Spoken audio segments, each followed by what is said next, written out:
Alright, so we're continuing on with Chapter 7, and I just wanted to really hit some more highlights. I know we've seen some other videos and some other lectures, but I just want to go back and pick up some key points that I think may have been left out. So what I want to talk about now is regulation of pharmaceuticals. And our pharmaceuticals are regulated by state, local, and federal government agencies, and we'll get into that in just a second, but they're intended to protect the consumers. And the drug standards, these are published in the National Formulary, and also the USP. And the USP is, let's see here. I'm going to look this up. The U.S. Pharmaceutical Convention. And you can go there by going to www.usp.org. And you can get a lot of information there regarding, about our pharmaceutical industry and how things are regulated.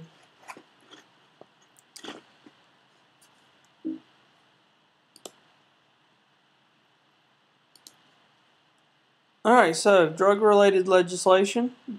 First off, we had the Pure Food and Drug Act back in 1906. All they did was really require us to label drugs and food. And today we see that on the labeling of food items that we have. We had the Food, Drug, and Cosmetic Act of 1938.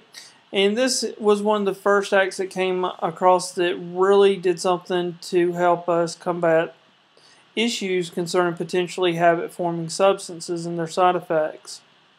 And it stated that things had to be labeled.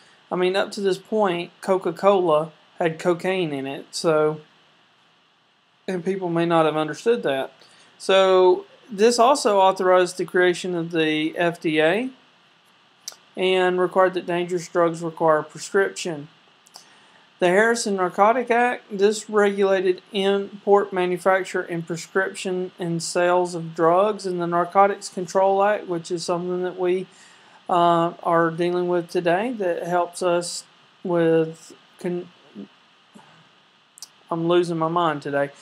The Narcotics Control Act in 1956 is still in effect today, and we can see it in how we handle and secure and utilize narcotics. It's also outlawed certain drugs out there, which, today it says marijuana, but, who knows what's going on with that.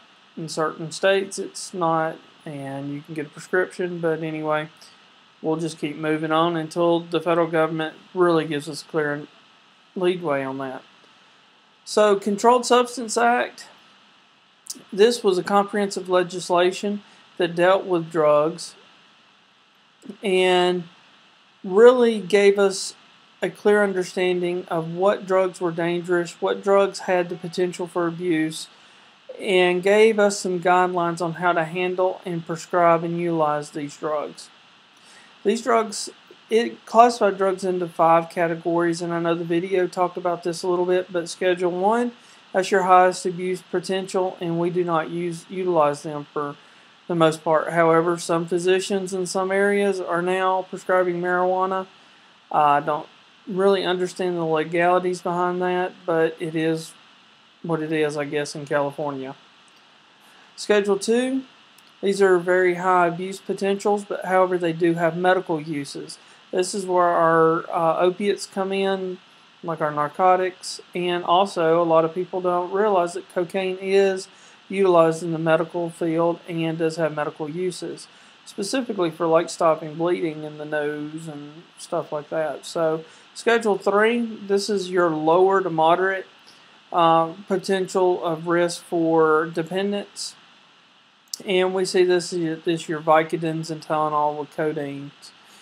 4, low abuse but limited dependence, Valium and Ativan listed there. And Schedule 5 is your lowest abuse potential. They may lead to dependence, examples like cough syrups containing codeine. Well, this concludes this part of the lecture. Please stand by because I've got a few more lectures coming up. I thought I was done. I know in the last lecture I said this would be the last one, but it's not. We have a few more to go. So just stand by and we'll get through this.